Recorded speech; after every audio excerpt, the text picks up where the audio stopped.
Paz e graça para você ligado nessa emissora. Começamos agora o seu programa de reflexão, entrevistas e debates de todas as noites. Finalmente conseguimos pautar um dos temas mais solicitados há muitos anos já pelos telespectadores do Vejam Só. O movimento dos chamados desigrejados é representado por pessoas que converteram-se à fé cristã ou já nasceram no lar evangélico e ao longo da sua caminhada de fé desiludiram-se com a igreja instituição, com a igreja local, com a reunião dos crentes, seguindo um corpo definido de doutrinas, num templo e assim por diante. Pois muito bem, esse movimento não para de crescer e eu tenho certeza absoluta que na próxima pesquisa do IBGE esse número de desigrejados vai representar uma fração bastante significativa daqueles nas respostas que incluem o tema religião ou tipo de fé ou crença. A dúvida que surge é a seguinte: é possível ser cristão genuíno, discípulo do Senhor Jesus, amar a palavra de Deus, ter comunhão com o Senhor, adorá-lo, louvá-lo e servi-lo sem frequentar, sem fazer parte integrante de uma igreja local?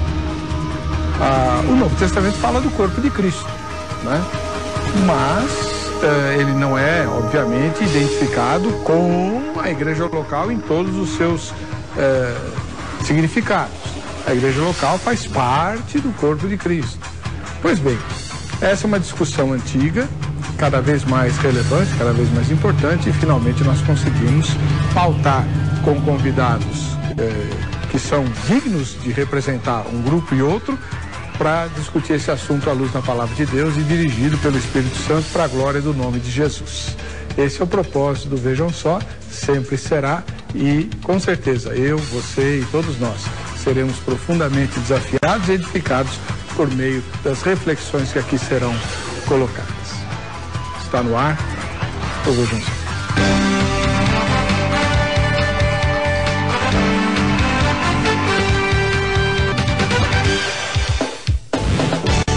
Olá, começamos essa edição do programa Vejam Só em nome da Academia Teológica da Graça de Deus, a Agrade. É um prazer e um privilégio poder penetrar aí na sua casa, ou onde você estiver, né, com as nossas ponderações. E eu agradeço desde já essa deferência que você nos faz. Infelizmente o nosso site ainda está com problemas, por isso você não pode votar na enquete, mas em breve nós o teremos funcionando. Conosco, para discutir as questões ligadas ao movimento dos desigrejados, nós temos estreando no programa Vejam Só o conhecido irmão Rubens, que é, entre outras coisas, um dos primeiros desigrejados famosos aqui do Brasil e o mentor de um site chamado Verdade Oculta. Paz e graça, irmão Rubens, seja bem-vindo. Paz e graça, irmão, prazer estar aqui no seu programa, obrigado pelo convite, estamos aí para participar, espero que seja aos contentos desse público maravilhoso que acompanha o seu programa. Bom, não tem como perguntar o endereço da sua igreja, então me dá o endereço do seu site. Se me pergunta o endereço da minha igreja, eu dou meu CPF. Tá bom. O site é www.verdadeoculta.com.br. Lá a gente acha... Você encontra todo o material que eu já produzi até hoje, são mais de 5.000 vídeos indexados e tudo gratuito através da internet, através do YouTube e outros meios também de propagação de vídeos hoje na internet. Muito obrigado pela presença do irmão. Eu que agradeço. Deus o abençoe. Prazer. Do outro lado, dispensa a apresentação, ele volta ao programa depois de um bom tempo, sem poder nos atender, porque estava dando aula lá, e continua, né, no Mackenzie, pastor Dr. Paulo Romeiro, um dos mais importantes representantes do pensamento apologético brasileiro, um dos eminentes doutores em teologia, que mantém a fé férrea na inerrância das Sagradas Escrituras e é líder da Igreja Cristã da Trindade, além de autor renomado. Tudo bem, pastor Paulo Romeiro? Tudo bem, reverendo Heber Cocarelli. O senhor é o responsável por toda essa chuvarada que está caindo aqui. Só falta Jesus voltar. Porque aqui você já veio. Mas eu também quero expressar minha satisfação de estar aqui com você novamente. Nós temos aí um relacionamento já de longa data. É verdade. Também quero cumprimentar o irmão Rubens, é um prazer conhecê-lo, estar aqui ao seu lado para conversarmos sobre este tema muito importante. Onde é a Igreja Cristã da Trindade? A Igreja Cristã da Trindade, a sua sede fica na Avenida Fagundes Filho, número 55, ao lado da estação São Judas do metrô. Portanto, é muito fácil chegar, fica a uns 30 metros do metrô São Judas. E quem precisar de mais informação, já vou passar o site. É possível? Claro. Então é www.ictrindade.com.br. IC de Igreja Cristã. IC de Igreja Cristã, exatamente. Igreja Cristã da Trindade. Muito bom. Vamos ver a matéria que apresenta o tema e a gente já volta com a opinião dos convidados. Não vejam só. Desigrejado. Você, com certeza, já ouviu falar sobre esse assunto. Principalmente nesses últimos anos. Podemos afirmar que essa é uma das palavras que está mais na moda entre os evangélicos brasileiros. Seja falando bem, seja falando mal. Se o assunto é polêmico e está na boca do povo, com certeza é pauta para o Vejam Só. E é por isso que hoje vamos tentar responder a seguinte pergunta. Me desiludi fortemente com a igreja, mas tenho certeza da minha salvação. Posso seguir a fé sem frequentar nenhuma igreja? O termo desigrejado não é atual, ou pelo menos a ideia dele não. Na época da Reforma Protestante, já existiam grupos que defendiam essa tese de uma igreja menos institucionalizada, menos organizada, sem tantas normas ou sistemas. Por isso, é importante nesse momento fazermos uma divisão, pois o termo desigrejado pode ser muito amplo e para o nosso debate de hoje precisamos delimitar algumas situações. O desigrejado pode ser aquele que não aceita ou não considera a igreja uma instituição organizada, com regulamentos, com CNPJ, com templo, entre outros itens. Para esses irmãos, a igreja são as pessoas e por conta disso não existe a necessidade de tanta burocracia para adorar a Deus. Essas reuniões podem acontecer em casas, sem dias fixos, sem a necessidade de uma liderança estabelecida, sem o recolhimento dos dízimos. Por outro lado, temos o nosso exemplo de hoje, onde alguma situação pessoal afastou essa pessoa da igreja. Alguma desilusão desanimou a caminhada desse nosso irmão dentro da comunidade. Mas ainda assim, ele permanece fiel ao Evangelho. Continua lendo a Bíblia, orando, aprendendo, alimenta-se com estudos na internet, busca um crescimento espiritual. Porém, sua desilusão acaba por impedir sua frequência em uma igreja.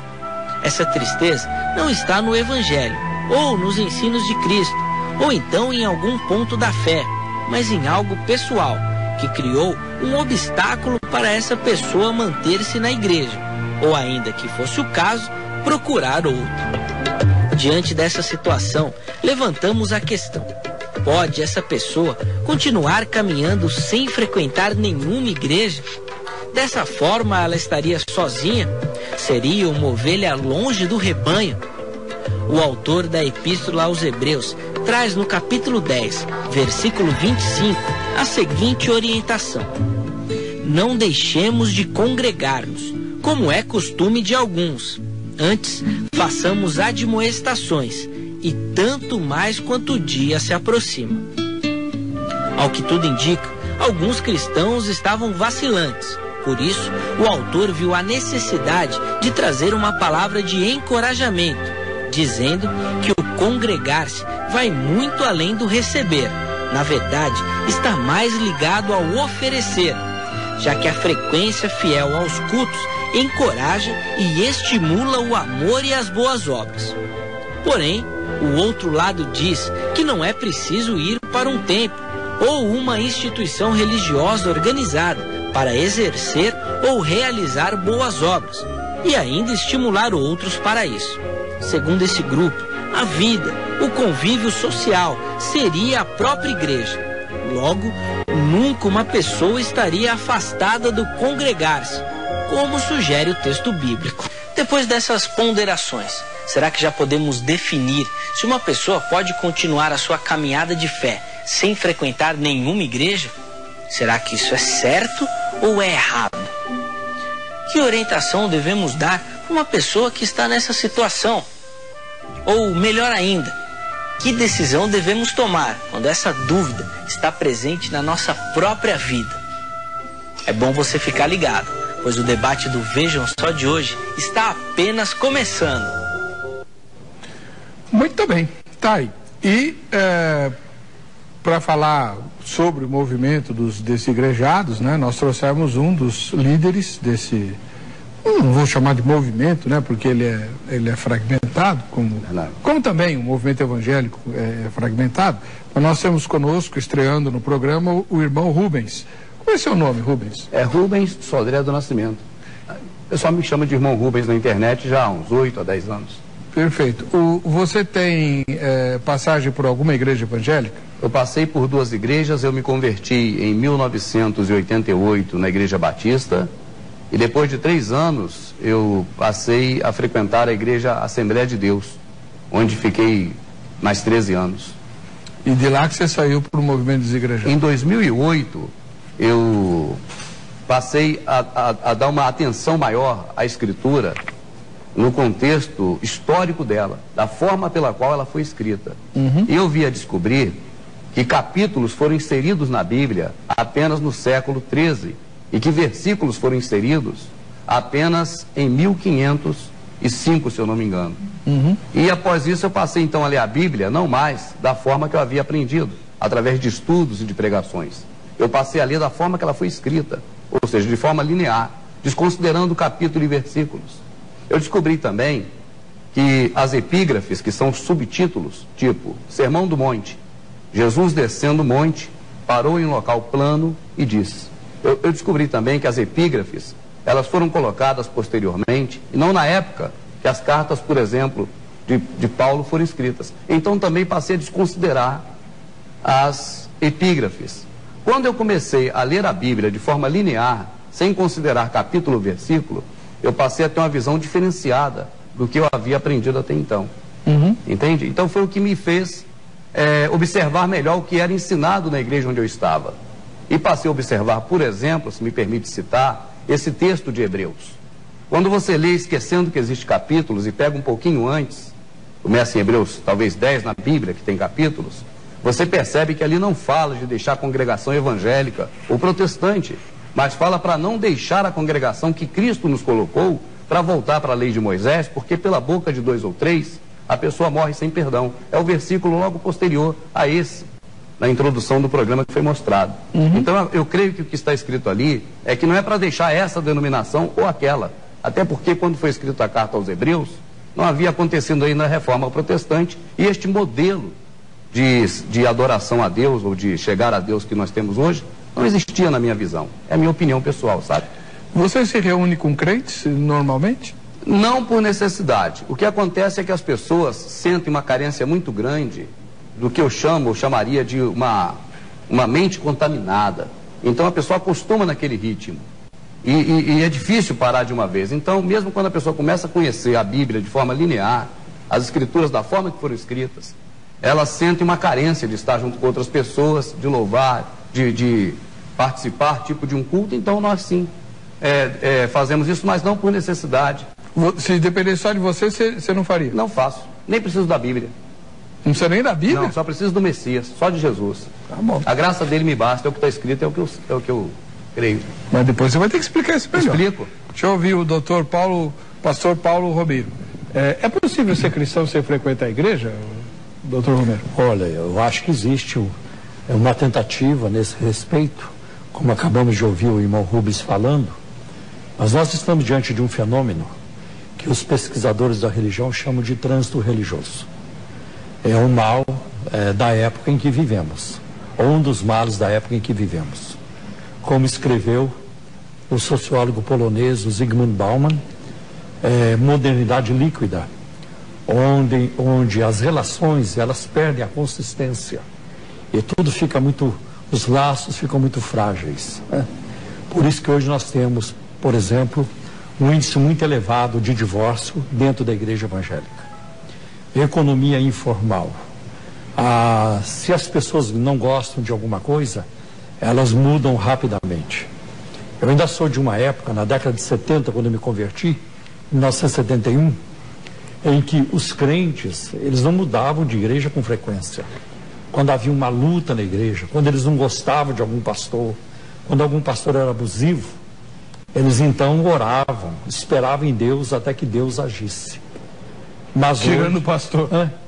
tirando o pastor. Então os crentes, eles estavam mais habituados a sofrer pela causa, a sofrer pelo evangelho. Mas hoje, na era do hedonismo que nós vivemos hoje, a busca pela gratificação imediata, então isso tornou a relação muito frágil, principalmente na fé cristã. Então as pessoas mudam de ideia muito facilmente e não se envolvem em relacionamentos duradouros e nem saudáveis como antigamente. Eu tenho amigos que eu construí essa amizade há mais de 40 anos. E nós nos reunimos ainda, temos essa amizade. Mas hoje é muito mais difícil se construir isso. Então, para mim, é muito difícil acreditar que alguém possa ter um relacionamento com Deus, amar a Jesus e desprezar a noiva ao mesmo tempo. Né? Aliás, eu quero até te contar uma experiência. Eu sou pentecostal, então eu posso ter experiências. Uai! Você sempre foi da Assembleia? Você sempre foi da Assembleia? Eu ainda me considero assembleano. A minha formação é Assembleia de Deus. Eu me lembro no início da minha fé, eu fui um fariseu. Eu tive a minha época de fariseu, de ficar vigiando as pessoas, o comportamento dos irmãos, das irmãs, o que falavam, como vestiam. Aliás, houve uma época que eu pregava usos e costumes. Sim, eu tive essa época de pregar usos e costumes. Eu não acredito nisso. Sim, eu tive essa época. Então, foi o que eu aprendi naquela época. Eu virei um produto do meio. Até que as coisas depois mudaram. Então havia essa questão, essa preocupação muito grande em relação a isso. Então eu estava lá vigiando as pessoas e tudo isso. Então eu escolhia com quem orar, com quem congregar e tudo isso. Mas depois eu me libertei disso. Eu me libertei dessa fase de farisaísmo. E creio que é muito difícil você desenvolver a vida espiritual. E voltando àquele assunto lá da experiência, então eu comecei a criticar a igreja. Porque a igreja está mundana, a igreja está morta, a igreja está dormindo, a igreja está imunda. E um dia eu fui orar, eu não ouvi nenhuma voz, nada audível, mas veio alguma coisa na minha mente assim. E aí, quando é que você vai parar de falar mal da noiva? Porque o noivo não está gostando disso. Porque Jesus se entregou pela igreja. Ele se sacrificou. Ele deu a vida pela igreja. E ele não vai ficar contente se alguém começa a atacar a igreja pela qual ele morreu. A igreja, no seu organismo físico, o corpo visível de Cristo, ela vai ter defeitos, sempre. Porque ela é formada de pecadores, de homens e mulheres imperfeitos. Mas a igreja, no seu organismo invisível, espiritual, o corpo místico de Cristo, ela é sem mácula, como a palavra de Deus nos fala. Então, quando o irmão Rubens diz que ele não precisa da Bíblia, de onde nós tiramos o fundamento da nossa fé? Essa era a pergunta que eu anotei aqui para fazer para ele. Eu acho que eu encerrei essa minha introdução, devolvo a palavra aqui para o Weber. Então, irmão Rubens, explica melhor para nós duas coisas que eu preciso que o irmão explique. Primeiro, como assim não precisa da Bíblia? É possível ser cristão sem a Bíblia? Segunda pergunta, eu fiquei curioso. Ler a Bíblia, assim, linearmente, sem as divisões que foram feitas para facilitar o manuseio da palavra, leva a gente a se desligar da igreja? A primeira opinião do pastor eu respeito é de que essas divisões foram feitas para facilitar. A minha visão não é essa. Para mim foi para poder compor o quadro que está aí hoje, em que há uma informação a respeito das coisas conforme estavam escritas, mas que na verdade eu chamo de tipo um avatar. Elas parecem, mas não são exatamente o que estava escrito. O que facilitou isso foram justamente as divisões de capítulo e versículos. A questão envolvendo a noiva, se o senhor me permite falar, porque ele citou, eu jamais aqui bati na noiva a hora nenhuma. A noiva para mim são as pessoas. O Messias não morreu por conta de religiosa, criada a partir de Constantino, depois com Lutero tentando reformar, e o pastor falou que não havia divisões. Então, quem foi Ellen G. White? Quem foi Zwinglio? Quem foi Calvino? Quem foi Wesley? Quem foram as pessoas do passado que dividiram a igreja dividida por Lutero? Sempre houveram divisões, sempre houveram. E na própria carta a Coríntios está escrito: é importante que entre vós haja divisões para que o sincero se manifeste.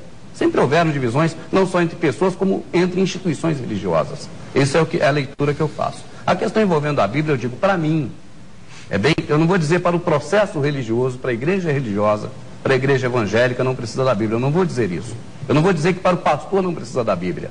Eu não vou dizer que para o meu irmão não precisa da Bíblia. Eu vou dizer, para mim eu não preciso da Bíblia, e eu explico por quê. Para Moisés também não precisou, para Ruth não precisou, para Abraão, que foi chamado amigo de Deus, não precisou da Bíblia. Para nenhum desses homens a Bíblia foi útil, só foi útil o Criador naquela época, o nosso Deus. E agora no presente, nesta atual graça, na dispensação da graça, a graça de Jesus basta. É nisso que eu creio.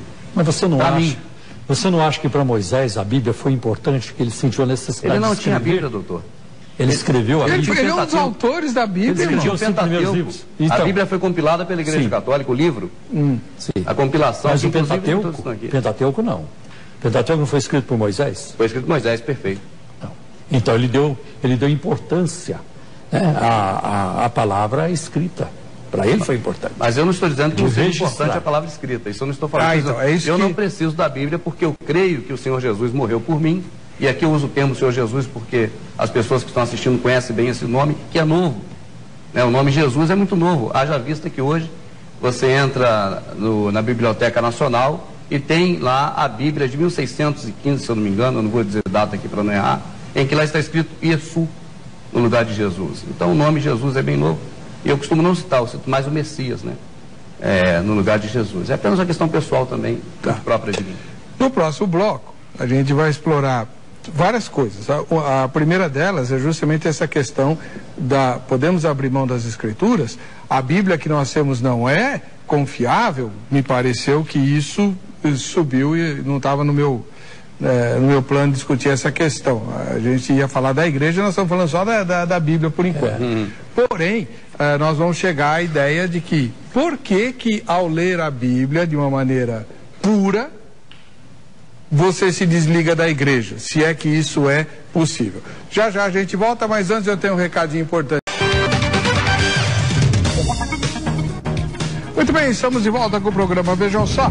Hoje nós estamos discutindo o movimento dos desigrejados com base numa pergunta que recebemos, né, que a nossa produção recebeu e transformou em tema como a gente normalmente faz aqui. Uma pessoa diz que se desiludiu fortemente com a igreja, mas tem certeza da sua salvação. Aí pergunta se pode seguir a fé sem frequentar nenhuma igreja. Nós temos aqui o pastor Dr. Paulo Romero, que diz que é preciso estar vinculado a uma igreja para poder aprender a respeito da fé e seguir a Jesus. E temos o irmão Rubens, muito conhecido como o mentor do site Verdade Oculta, e ele é um dos defensores do movimento dos desigrejados. No bloco anterior, o irmão Rubens estava falando a respeito das descobertas que ele fez ao ler a palavra de Deus de uma forma sem divisões. E até agora eu não entendi como é que essa leitura pode espantar alguém da igreja. Na verdade, nós entendemos com o próprio Messias que nós conhecemos a verdade e a verdade nos liberta. Isso. A verdade nos liberta não do que nos prende a essa vida terrena normal. Eu não creio nisso. A verdade me liberta do vício, me liberta daquilo outro. Eu penso que a verdade me liberta do que me prende aqui e que me interrompe a salvação eterna. E nessa visão minha, são os preceitos religiosos criados pelo homem, aquelas doutrinas de homens que o Messias tanto combateu. Tem uma passagem que ele chega num campo em que há ali espigas de milho. Naquele momento ele fala para as pessoas: vocês ensinam para os homens doutrinas segundo as vossas rudes tradições, doutrinas de homens, né? E segue dessa forma. Então, eu não creio que essas doutrinas criadas pelo homem estejam de acordo com as doutrinas da Escritura, porque quando você lê a Escritura de forma linear, aquilo que você aprendeu na religião realmente fica diferente do que está na Bíblia. Eis a razão, pastor, de que as pessoas começam a ler a Bíblia e dizem: eu prefiro não ler, eu prefiro ouvir uma pregação do pastor, porque eu leio a Bíblia e não entendo nada.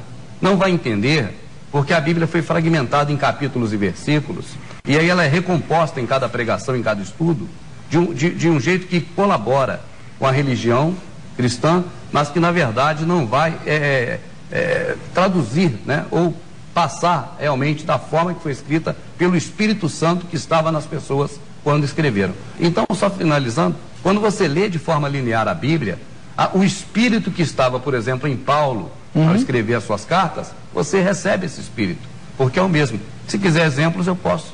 Queria exemplo de uma doutrina que o senhor chama de preceito de homem e que exista na igreja cristã. Eu não vou dizer uma doutrina em si agora, porque foi pego aqui de surpresa, mas vou dizer, por exemplo, uma passagem clássica, que se ensina de um jeito e lá está de outro. Por exemplo? João, na Bíblia, dividido em capítulos 10:10. Nós aprendemos que o diabo veio senão para matar, roubar e destruir. Quando você pega a Bíblia e lê um pouco antes, você pega ali um trecho antes, você lê que Jesus é a porta. Aquele que entra pela porta entrará, sairá e achará passagem. Todos que vieram antes de mim são ladrões e salteadores. Aí ele segue dizendo, quando chega neste versículo-chave, ele diz que o ladrão vem senão para roubar, matar e destruir. E ele, diferentemente, no lugar de matar, roubar e destruir, veio dar vida, e vida com abundância. E ele, exclusivamente ele, ali está ele disse todos antes dele. Ele é o bom pastor. O bom dá a vida pela ovelha.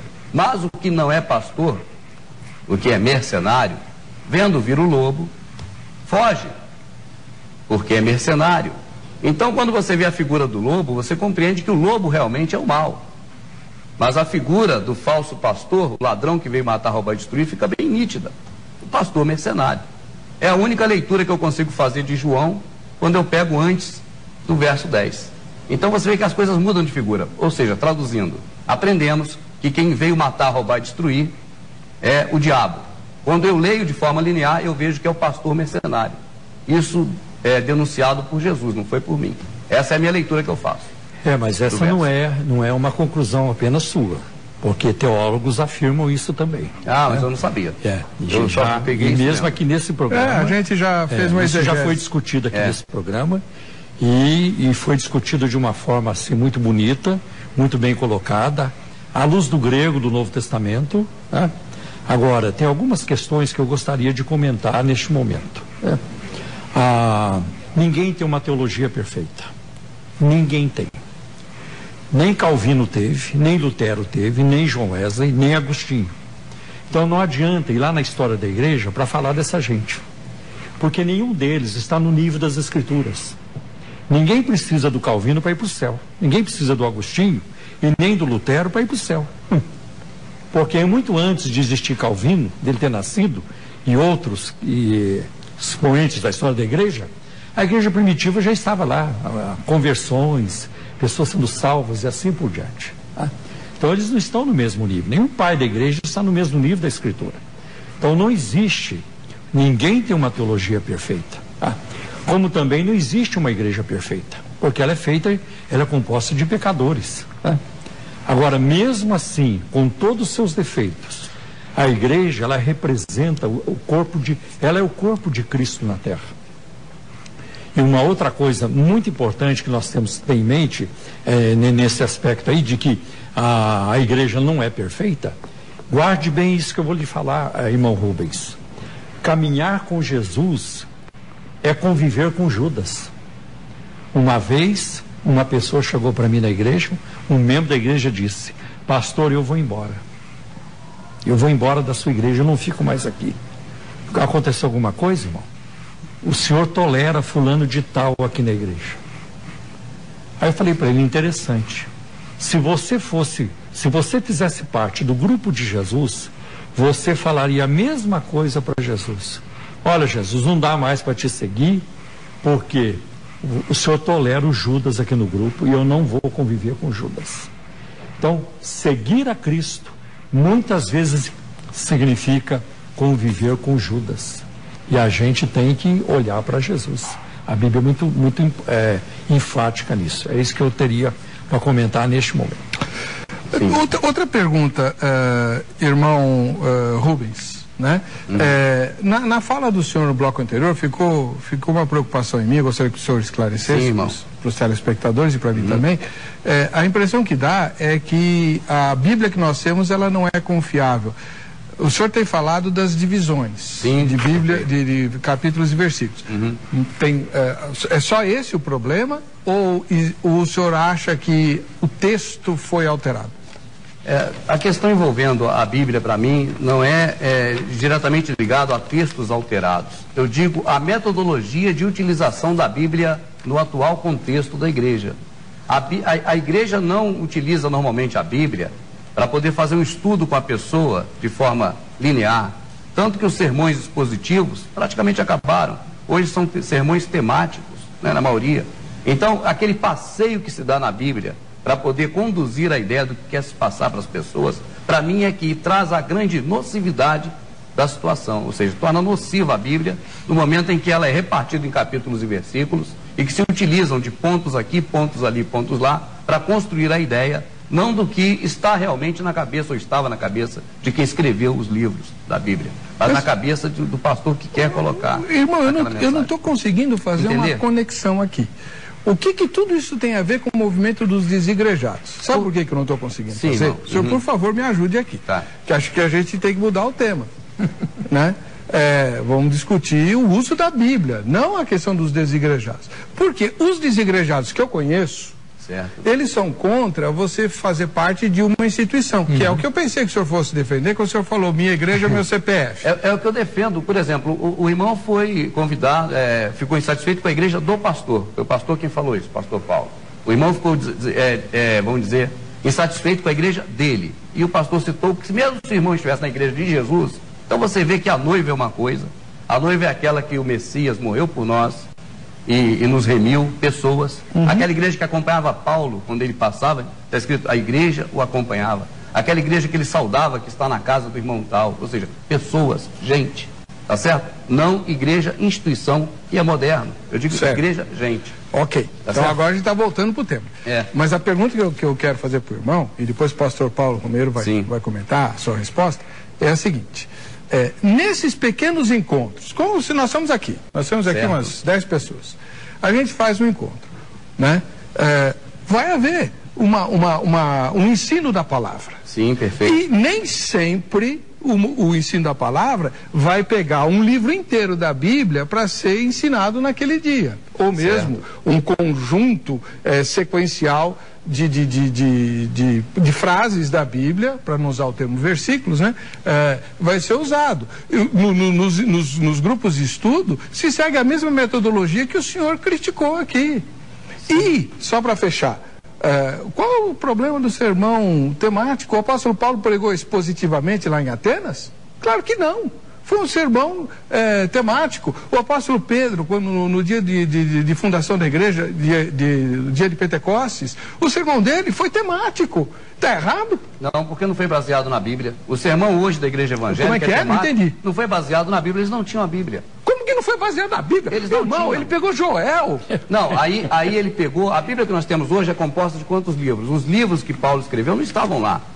É o que eu estou dizendo, irmão. Eu não estou entendendo. Eles se basearam no conhecimento que eles tinham da palavra de Deus. Mas isso não é Bíblia? É Bíblia, irmão, mas não exatamente de como é hoje. Porque hoje só tem os livros que não tinham naquela época. Irmão, hoje explica direito. Hoje, qual era a Bíblia dos apóstolos e qual é a nossa? O que eu estou dizendo não é contra a Bíblia, nem os apóstolos, irmão. É assim, hoje o pastor pega a Bíblia e ele manda você comprovar o que ele está falando, lendo um versículo aqui, outro ali que comprova. Nos pequenos grupos isso não acontece? Não. O que eu estou dizendo aqui é o seguinte, a razão de ter a Bíblia é para você ler e conhecer o que está nela. Quando você lê de forma linear, da forma que foi escrita, você vê uma visão diferente do que foi ensinado dentro da religião evangélica. É por isso que você se afasta da igreja. Qual você se afasta da igreja? A principal diferença que chamou a atenção do senhor? A minha foi o dízimo, sem dúvida. que tem o dízimo? O dízimo, Malaquias estava falando contra exatamente os sacerdotes, não contra a gente. Ele dizia, este mandamento toca a vós, sacerdotes. Aí segue falando, quando chega naquele determinado momento, ele fala, roubará o homem a Deus, todavia vós. Vós quem? Já está antes, os sacerdotes. Me roubam nos dízimos e ofertas alçadas, levantadas, recolhidas. Certo. Então trazei todo o dízimo à casa do tesouro, que nada mais é do que o armazém, para que eu derrame, abra as janelas do céu e derrame chuva, de forma que caia tanta água e dê tanto alimento que você não tenha como guardar. Perfeito. Foi esse texto que eu li lá que eu vi, peraí, não é para mim o cajado? O pastor da minha igreja dizia que eu tenho que dar o dízimo porque eu, senão estou roubando a Deus, mas ali Malaquias está falando para os sacerdotes de Israel, vós, toda a nação de Israel. O crente que imita o erro do sacerdote não está errado também? Poderia estar errado, mas como ele vai entregar hoje dízimos, alimentos lá no templo de Israel, se o templo nem existe mais? Aí é o dízimo, é outra história essa. Doutor Paulo Romero, é o senhor que tem a palavra. O que eu estou ouvindo aqui hoje é coisa muito absurdo. estranha. É muito estranho. Primeiro, irmão Rubens, é preciso observar a grande dependência que os escritores, os pregadores do Novo Testamento tiveram do Antigo Testamento. Mateus, por exemplo, cita cerca de 50 vezes o Antigo Testamento. O próprio Jesus, em Lucas 24, quando ele começa a falar, né, para os discípulos do caminho de Emaús, e começando por Moisés e ali pelos Salmos e os profetas, até Jesus dividiu a Bíblia. E outra coisa, pregação temática, ela não é um pecado. Por exemplo, o príncipe dos pregadores ingleses, Charles Spurgeon, ele pregava a maior parte tematicamente, e é o príncipe dos pregadores. Mas Calvino fazia só exposição, até aí. E aí o que eu acho interessante em Spurgeon, qualquer tema que ele pegasse, ele passava por Jesus, sempre para exaltar a Cristo, mesmo sendo um pregador temático. Então a total dependência disso. Agora eu não consigo entender como é que um grupo de pessoas se reúne. Nós queremos aqui o Messias, nós vamos adorar o Messias, mas nós não queremos Bíblia. É como a OAB dizer, nós agora vamos para os tribunais, mas nós não queremos lei. O Código de Lei. Eu não falei Código sobre Penal. isso. Eu falei, a Bíblia não, eu não preciso da Bíblia, porque quem me morreu Essa por é mim uma foi frase Messias. muito forte. Eu não preciso da Bíblia, eu preciso do Messias, a graça dele me basta. E o senhor tem Messias sem Bíblia? Como é que o senhor descobriu que o Messias era seu salvador? Porque primeiro que eu ouvi as pregações e depois eu passei a ler as escrituras, Então... e agora eu compreendi do jeito que eles escreveram aqui, não do jeito que me ensinaram.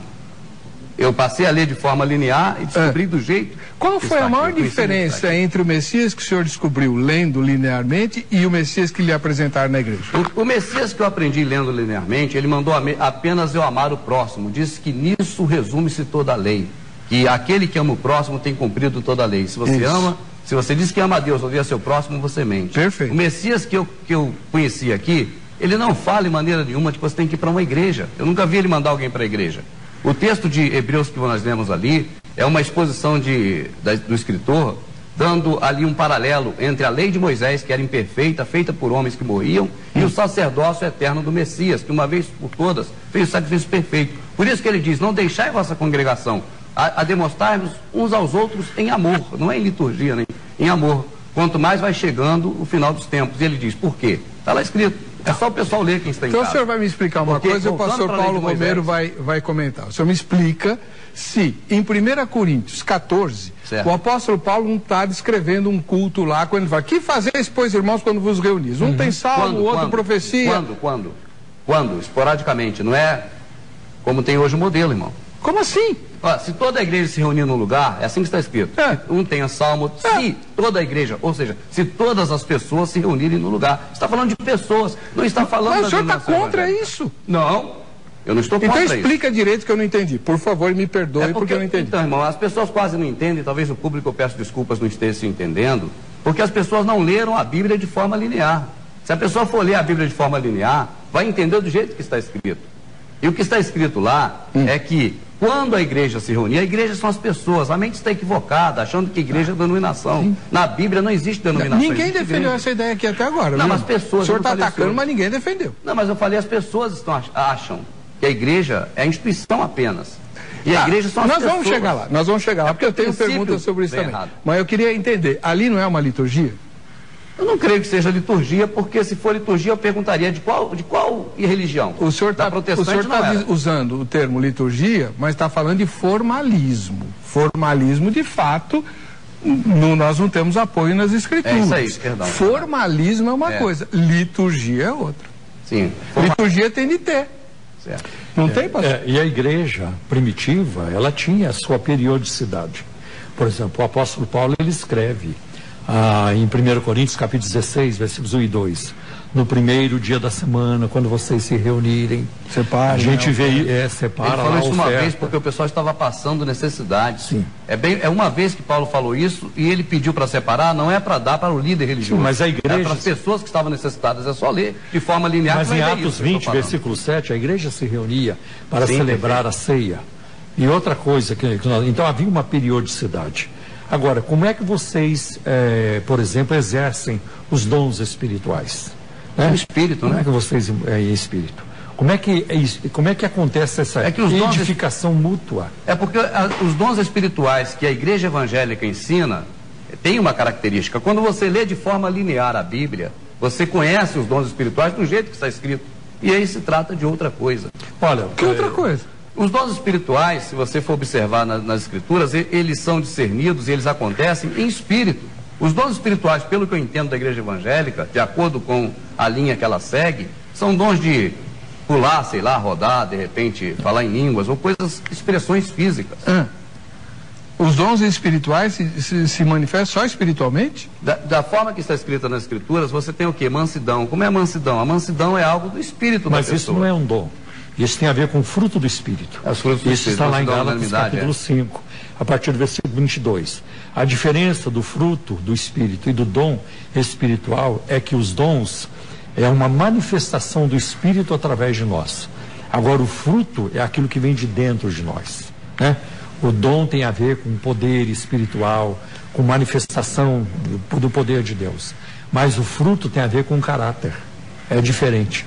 Por isso nós vamos encontrar, e lamentável que a gente encontra, pessoas que exibem dons espirituais, mas não têm caráter.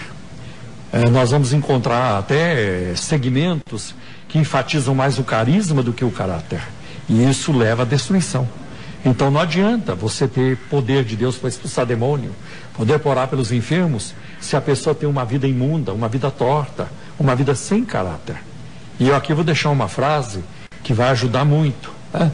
O teu carisma pode te levar para um lugar onde o teu caráter não vai te sustentar. Agora, nós não podemos, por causa daquilo que você falou, que tem gente que pula, que tem gente que abusa. É enorme. O que acontece hoje é muito grande. O abuso dos dons espirituais na igreja evangélica do tempo presente. Mas Deus não é culpado disso.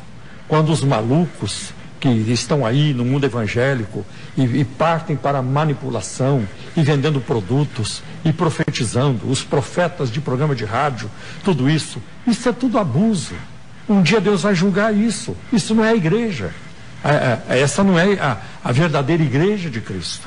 Então, a igreja de Cristo vai se prezar pela palavra, vai se nortear pela Bíblia. Eu acho interessante como o Novo Testamento valorizou o Antigo Testamento. Por exemplo, quando Lucas escreve sobre os bereanos, eles foram verificar se o que Paulo dizia estava lá, estava de acordo com a palavra, né? E o que eu acho muito interessante é que quando o apóstolo Paulo diz, né? Pedro fala isso, o livro de Atos coloca isso, dele os profetas falaram. Os profetas se encarregaram de Cristo. Então não tem como você conhecer a Cristo sem a Bíblia. Quando você fala, eu não preciso da Bíblia, isso é temerário. E outra, se você influenciar alguém para a salvação, se você falar do Evangelho para alguém, digamos, se você falar do Messias para alguém, ele vai ver a sua vida, como você vive. Esse homem não tem uma Bíblia. Esse homem não lê a Bíblia. Esse homem não está mostrando. Eu tenho a Bíblia, eu leio. Deixa eu ver essa Bíblia. Eu digo que não preciso para salvação, porque quem morreu por mim não foi a Bíblia. Não, mas Jesus falou que é importante. Em João 8... Deixa eu só mostrar aqui, que até o meu diretor está perguntando. Que Bíblia é essa? É a Bíblia da Sociedade Bíblica do Brasil, na versão nova tradução na linguagem de hoje, a NTLH, a Bíblia igualzinha a nós temos, só muda a tradução.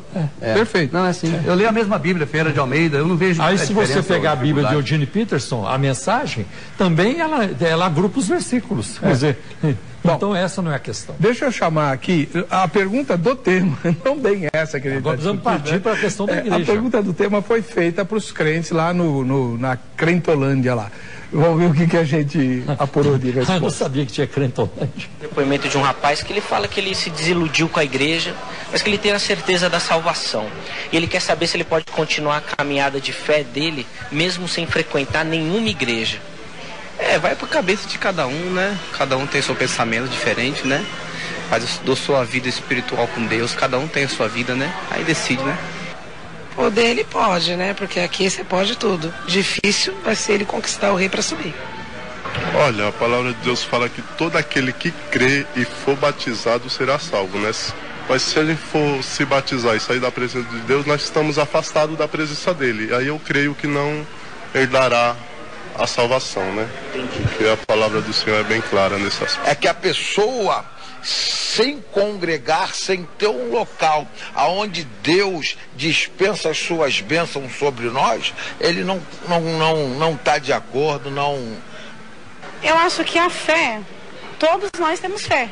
Fé, todos têm, católicos, evangélicos, enfim, só o ateu. Mas, a partir do momento que você quer fazer uma caminhada com o Senhor, eu creio que você tem que procurar sim a casa do Senhor, independente de que ministério que seja, para você se firmar, para que você tenha um acompanhamento de um mestre, de alguém que possa te instruir no caminho do Senhor.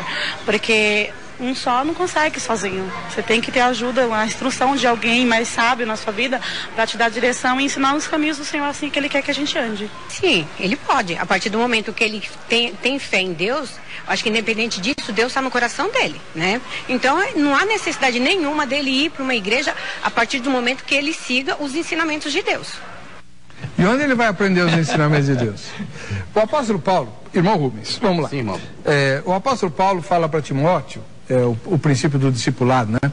Aquilo que de mim ouvistes, instrui a homens também bons, né? Homens honestos, para que eles ensinem outros. A ideia do discipulado, né? Perfeito. Que é nada mais, nada menos do que um pequeno grupo. Sim. Perfeito.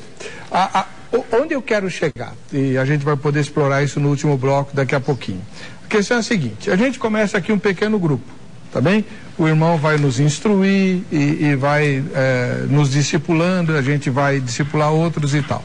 Ok. Esse grupo vai crescer, não vai caber mais numa casa. Foi assim que a igreja se institucionalizou. Não foi Constantino que institucionalizou a igreja.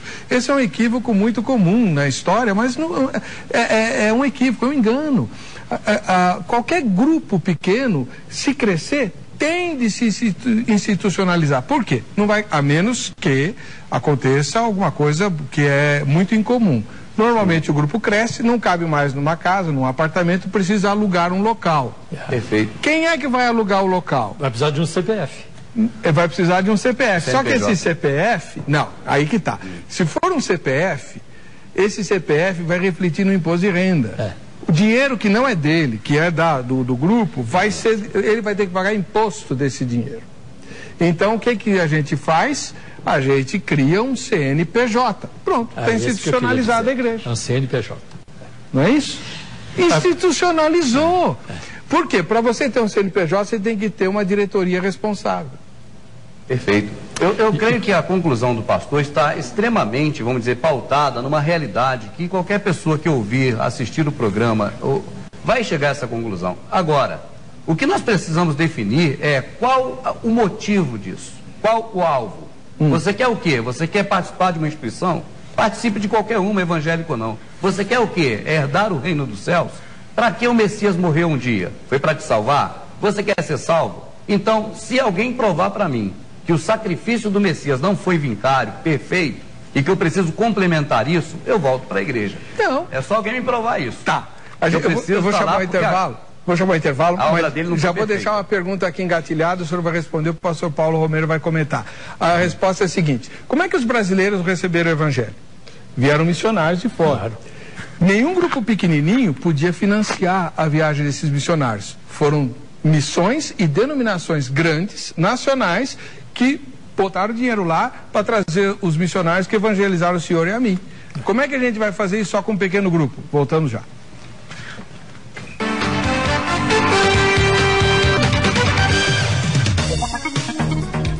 Muito bem, estamos hoje aqui só com um pequeno grupo. Voltamos já.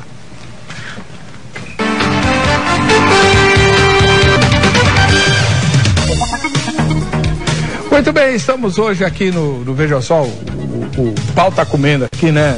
O debate tá bom, graças a Deus, porque nós estamos discutindo uma das questões mais sensíveis dos nossos tempos. É possível ser cristão e não pertencer a uma igreja institucionalizada? Né? Nós estamos aqui discutindo esse assunto com o Dr. Paulo Romero, que defende a ideia da igreja institucionalizada, e com o irmão Rubens, que defende a ideia de que não, grupos pequenos sem vinculação legal, vamos chamar assim, né? Pode ser. Institucional. Podem fazer isso. Então, irmão Rubens, eu lhe fiz uma pergunta no bloco anterior.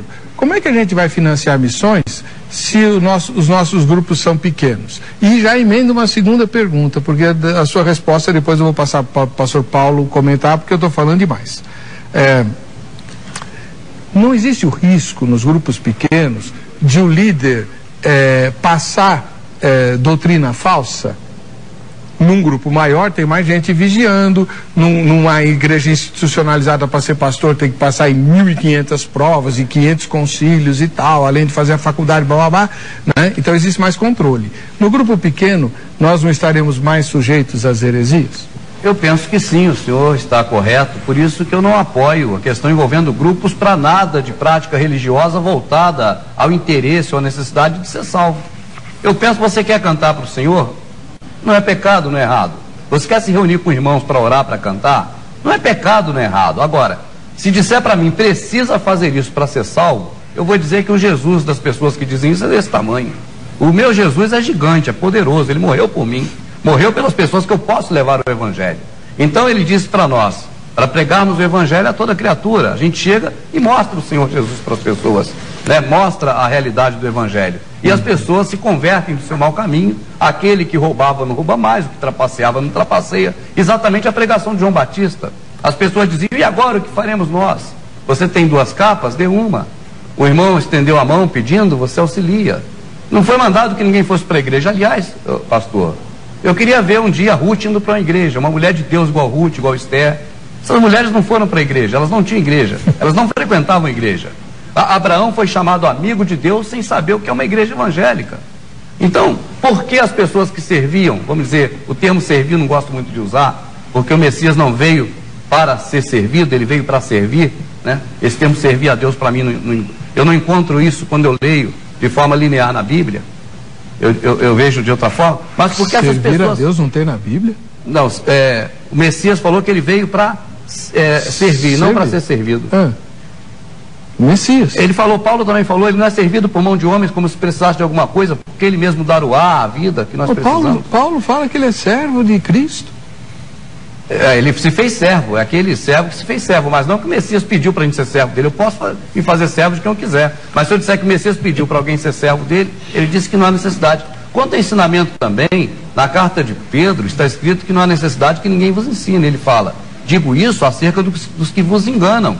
Não há necessidade de que ninguém vos ensine, porque a unção que permanece em vós é a segunda, a primeira de João. João, Não é isso, irmão? Está escrito dessa forma. Digo isso acerca dos que vos enganam. Verdade. Não é verdade? Não há necessidade que ninguém vos ensine. Foi o Espírito, a unção que desceu em Pentecostes. Vamos lá. Fazer um comentário sobre essa última parte. Sim, irmão. O termo igreja, eclésia ou eclesia, no grego do Novo Testamento e no hebraico no Antigo Testamento, kahal, significa assembleia. E é assim que Deus tratou o seu povo no Antigo Testamento. Reuniu o seu povo em assembleia. Por isso Deus instituiu as festas da Páscoa, dos tabernáculos, no Yom Kippur. Eu quero o ajuntamento, né? A tenda era a tenda da congregação. Uma outra versão diz a tenda do ajuntamento, né? Então Deus quer o seu povo reunido. E por isso que a Ruth não conseguiria mesmo frequentar uma igreja, porque a igreja ela surge em Mateus capítulo 16, a partir do versículo 18. Acho que ela ia à sinagoga, não? Exatamente. Ela ia ao templo e assim por diante, né? Ao tabernáculo. Então, nós vamos ver que no Novo Testamento, Jesus não abre mão disso. Você sabe aonde está isso? Em Lucas 15, na parábola da ovelha perdida. Aquela ovelha, eu não quero mais saber do rebanho. Eu posso seguir minha vida separada do rebanho. Talvez a gente pudesse até colocar isso na mente da ovelha, só para ilustrar. Não é isso que o texto diz. Mas talvez alguém, olha, a ovelha partiu, foi embora, está sozinha, porque ela não quer mais fazer parte. Mas o dono, o pastor, não aceita essa situação. Ele nem olhou para o rebanho dizendo, eu tenho 99, uma só não vai fazer falta. Não, aquela ovelha é preciosa, ele vai atrás dela, até trazê-la de volta para o redil. Não é para o redil, é para deixar solta. Está escrito assim, pastor, eu li de forma linear e li diferente. Sim. Não deixou presa, deixou solta pastando. Sim. Essa conotação de deixou presa, o evangelho realmente repete. Mas não é isso. Ela não está escrito que ficou presa, não. Ninguém está falando de ficar preso aqui. O redil? Não. No redil era onde ela ficava à noite. Tá escrito, irmão, mas lá está escrito para nas montanhas. Proteção. Largou solta nas montanhas, é o que está no texto. Sim. Só ler de forma linear. Proteção, mas ele foi lá e buscou e trouxe de volta. Ainda trouxe sobre seus ombros. Então, o pastor, ele não aceita essa situação. Quer ver o seu povo reunido. E a gente vê isso. Veja bem, Pentecostes começou numa assembleia, com o povo reunido. Estavam juntos lá.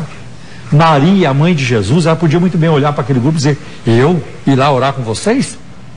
Vocês abandonaram meu filho? Onde vocês estavam quando meu filho estava lá na cruz? Eu estava lá, vocês não estavam. Eu falaria. E outra coisa, você vem me falar de Espírito Santo? E eu já tinha experiência com isso há muito tempo. Uma experiência que ninguém teve, só ela. Ninguém teve, exatamente. Mas Maria é humilde, ela vai lá para o cenáculo e com cerca de 120 pessoas. Pentecostes não aconteceu de forma isolada, aconteceu no grupo, aconteceu numa assembleia, no povo ali reunido. E ali é o corpo de Cristo está reunido. Então isso precisa ser valorizado no Novo Testamento.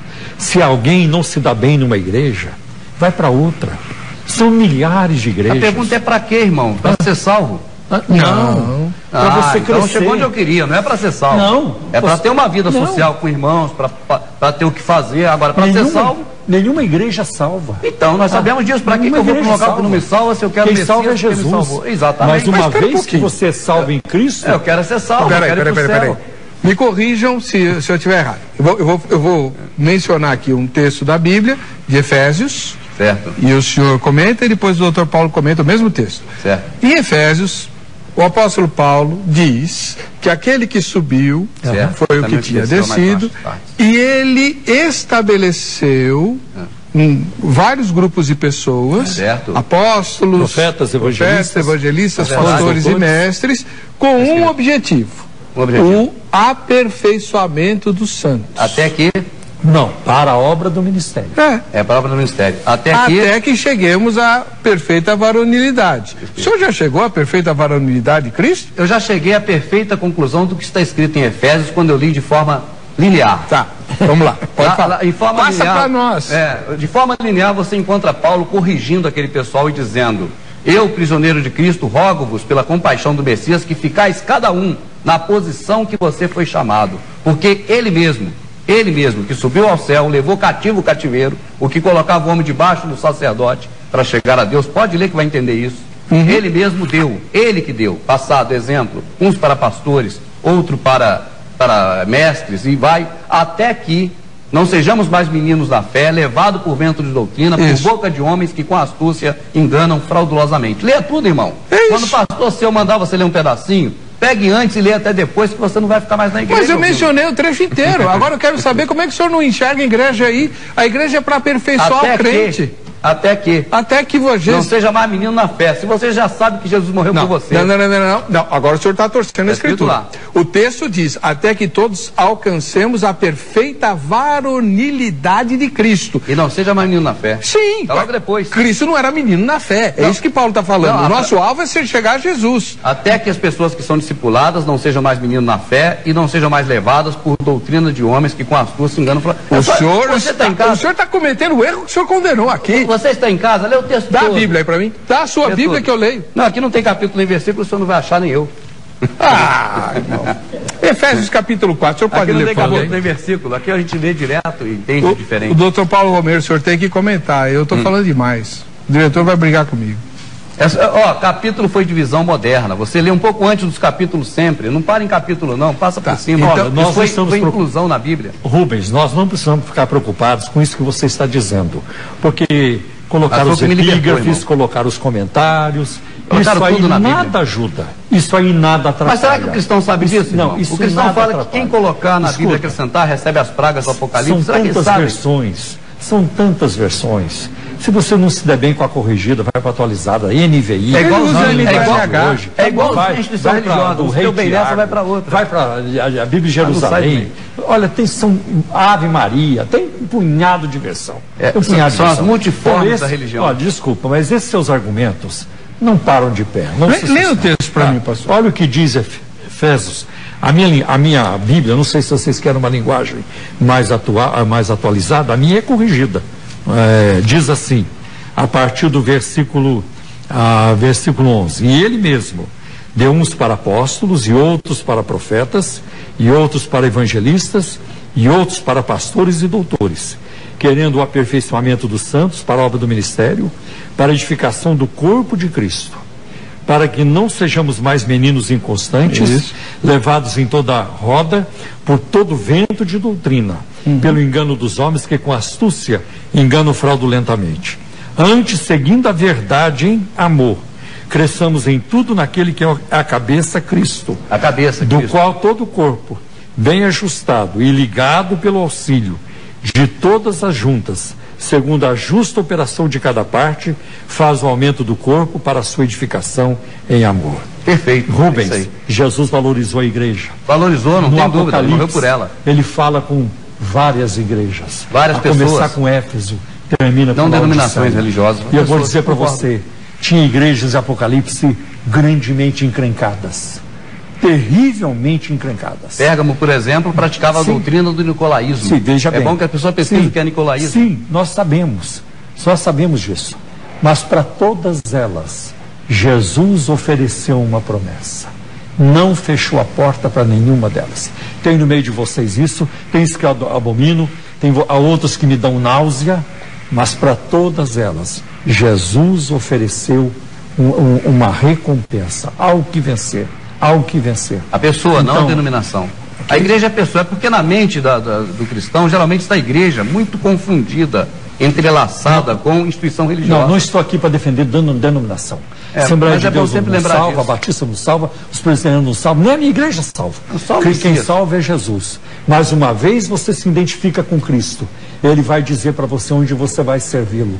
Porque você já viu uma orelha andando sozinha. Mas se ele não disse durante todos os evangelhos para ninguém servi-lo, como vai dizer agora? Deixa eu terminar. Você já viu uma orelha andando sozinha por aí? Você já viu um pé andando sozinho? Não, preciso do Messias para ir para o céu. Você já viu um pé andando sozinho? Não. Eu estou cansado do corpo. Já carreguei peso demais. Agora não quero mais saber. Você já viu um cotovelo andando sozinho? É corpo. O irmão Heber. Agora outra coisa, Rubens. Quando uma pessoa, ela encrencou numa igreja, ela não se deu bem numa igreja, ela tem opções. Ora a Deus. Aonde ela vai servir a Deus? Pode ser que ela seja o problema. Exatamente. Mas para quê? Para ser salvo? Você não precisa. Não é só salvo, irmão. Mas o que eu quero é ser salvo. Eu penso que aqui esse planeta. Mas você já não está salvo? Não, salvo daqui para ir para a vida eterna, para ir com Cristo. Exato. É essa que é a minha vontade. E o crescimento espiritual? Eu preciso só da graça do Senhor Jesus. A Bíblia ordena que nós devemos crescer. Como assim? Não, espera um pouquinho.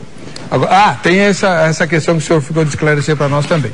O apóstolo Paulo, o apóstolo Paulo, o apóstolo Pedro, o apóstolo Tiago, o apóstolo João, o apóstolo Judas, deixa Judas para Zelote.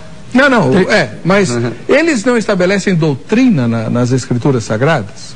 Sim, conforme a doutrina de Cristo. Porque se alguém vir ter convosco e não trouxer essa doutrina, que é segundo a piedade, que seja... A doutrina de Cristo é: amai-vos uns aos amei. É isso que agrada a Ele.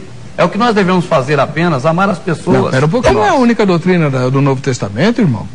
Por exemplo, quando o senhor tem que conversar com alguém que pensa que Cristo se reencarnou várias vezes, o senhor usa o que para conversar com essa pessoa? O senhor não usa a doutrina da única encarnação de Jesus por meio de Maria? Conforme o ensinamento dele, certo? Então, isso é doutrina.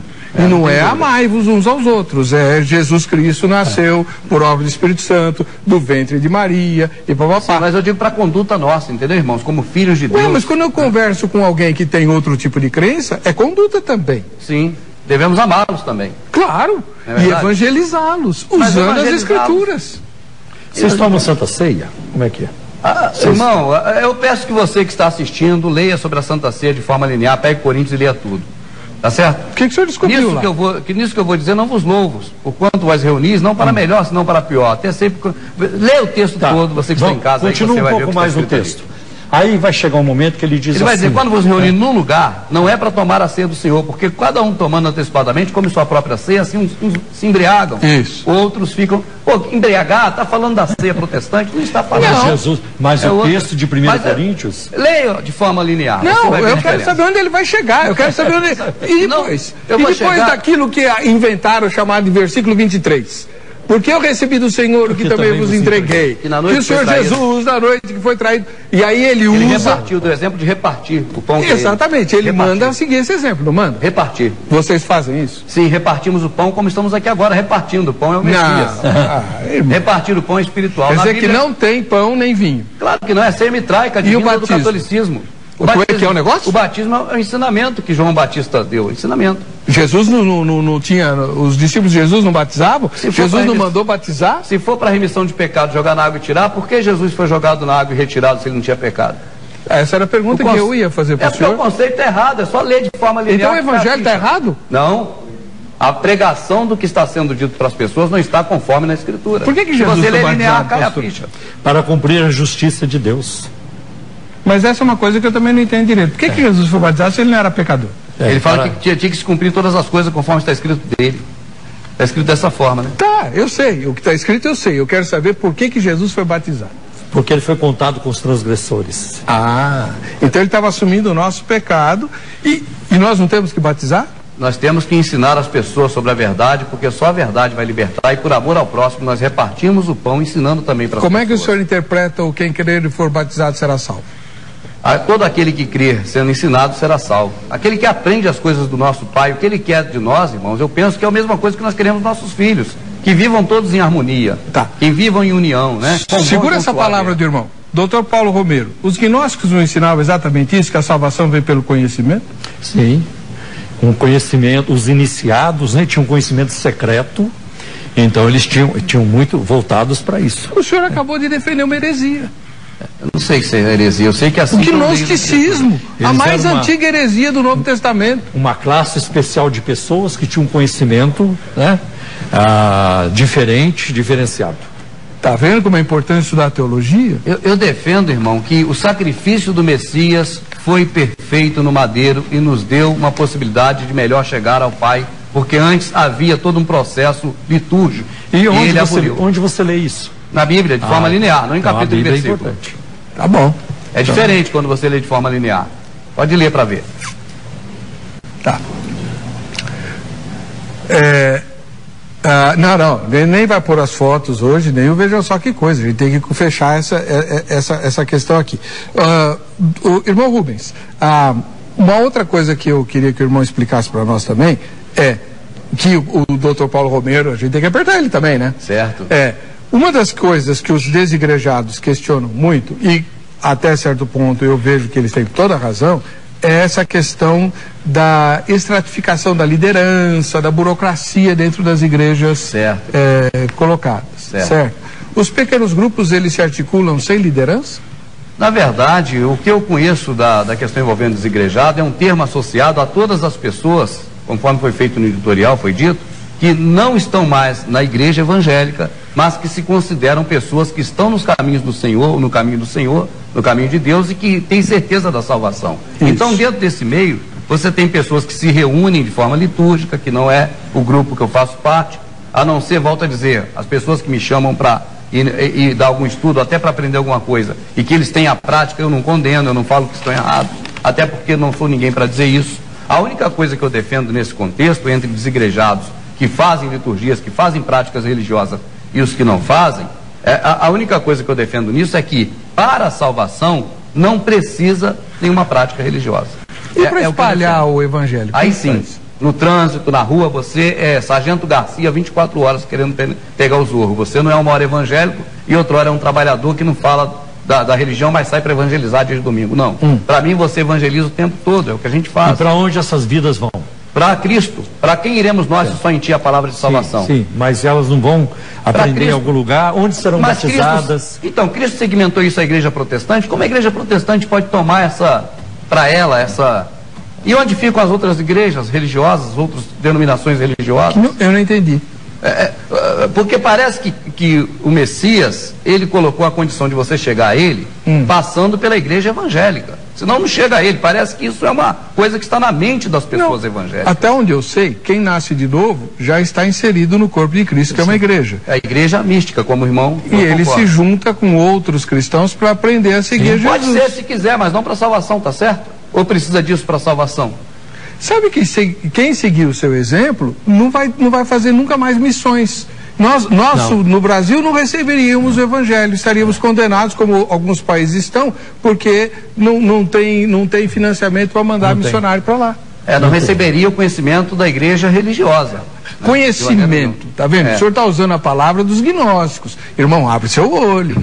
Eu uso a palavra porque está escrito conhecereis. A palavra conhecimento está inserida. Os gnósticos dizem a mesma coisa. O Messias também. Mas eu repito por conta dele, não dos gnósticos. Agora, a gente está chegando ao final do programa. Eu preciso que o senhor me explique dois conceitos que o senhor não mencionou aqui. A gente volta outro dia, deles. Não convidar. Não. Dois conceitos. O que é pecado e o que é arrependimento? Perfeito. O irmão perguntou sobre as questões de reuniões. Quando eu reúno o pessoal... Porque o tema era desigrejado. O senhor mudou o tema de reunir as pessoas e digo o seguinte, gente... A transgressão da lei é a transgressão do que o Criador mandou para nós. E o que ele mandou é amar a ele sobre todas as coisas e o próximo como a ti mesmo. Certo. Se você não transgride nenhum nem outro, você não pecou. Ou seja, se você não cometeu impiedade, pecado contra o Altíssimo, iniquidade, pecado contra o Altíssimo, e impiedade, pecado contra o seu próximo, você não pecou. Então eu ensino às pessoas o que é pecado e deixo livre. Está livre. Quer pecar? Peca. Não quer, não peca. Você já sabe o que é pecado e o que não é. E o que é arrependimento? Arrependimento é se arrepender das más práticas, das más obras e agora fazer, e ter, como está escrito por Paulo, ações de graça. Ações dignas da graça recebida. Eu não tenho que me arrepender dos meus pecados? Eu penso que precisa se arrepender de cometer mal às pessoas e não voltar a cometer mais, porque senão, se voltar a crucificar a Cristo, para isso nada adianta o sacrifício. Entende, irmão? É o que eu li nas escrituras de forma linear. Você que está assistindo, se lê de forma linear, não custa nada. É pecado, irmão, ler de forma linear. Não, eu estou lendo a Bíblia exatamente assim. Então, e quanto mais eu leio, mais eu me apaixono pela obra de Deus e pela igreja. Ao contrário do senhor. Eu não estou entendendo a conexão. Pela denominação, você está dizendo. Não, senhor. Eu me apaixono pelas pessoas e não pela denominação. Pelas pessoas, o senhor não quer nem se reunir com elas, se reúne só quando é convidado. O senhor acabou de falar alguma coisa, eu estou lá para servir. Tá aí. As pessoas, servir os outros. E para ser servido, o senhor não... Não, irmão, o senhor não precisa de nada, o senhor já tem tudo. Não, eu tenho trabalho, eu vivo disso. Servir-vos uns aos outros em amor. Não, estou falando espiritualmente. Espiritualmente eu aprendi, como o senhor mesmo citou a passagem, que não há necessidade que ninguém vos ensine, porque a unção que está em vós capacita todas as coisas. Isso é verdade e isso não é mentira, está escrito assim. O senhor conclui, doutor Paulo. Eu vejo assim, muitos dos desigrejados querem viver da forma como eles acham melhor, sem se submeterem à palavra de Deus. E isso é muito temerário, porque é a palavra de Deus quem dá o norte na nossa vida. É interessante, o apóstolo Paulo, ele fala isso a Timóteo na sua segunda carta. E quando ele escreveu a sua segunda carta a Timóteo, faltava mais ou menos uma semana para ele ser decapitado. E mesmo assim a ênfase dele é na palavra. Então ele diz: Timóteo, eu solenemente te encarrego, diante de Deus e do Senhor Jesus Cristo, diante do Senhor Jesus Cristo, que há de julgar os vivos e os mortos, que pregues a palavra. Istes a tempo e fora de tempo, porque virá tempo que não suportarão a sã doutrina. E a segunda piedade. A sã doutrina. Isso. Mas, tendo comichão nos ouvidos, amontoarão para si mestres ou doutores segundo as suas próprias cobiças. Então, é muito temerário isso. Por exemplo, disciplina.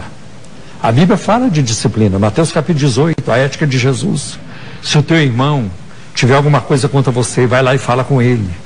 Se ele não te ouvir, chama mais alguém, mas não tem quem chamar. Não tem nem como levar público, porque não tem o grupo, não tem a assembleia, não tem a eclésia, a igreja. Como é que essas coisas tem começam as pessoas, a faltar? irmãos. Você chama as pessoas para poder ir lá e ver se apazigua, porque ali é o lá que fala, onde tiver dois ou três, lá no onde momento que estiver acontecendo a coisa. Imagina alguém esperar ter um problema para levar para a igreja. As pessoas que trazem problema para as igrejas, os pastores nem gostam. Essa prática, na verdade, diz respeito à igreja. Não, mas a igreja institucional. Infelizmente, o nosso tempo acabou, né? Quero agradecer ao irmão Rubens e ao pastor Dr. Paulo Romero, que aqui estiveram. Infelizmente, o nosso site ainda não está operacional, mas assim que estiver, a gente vai pôr o contato desses irmãos para que você depois escreva para eles. Se bem que foi, durante o programa, apareceu no nosso gerador de caracteres. A gente se encontra no próximo Vejam Só.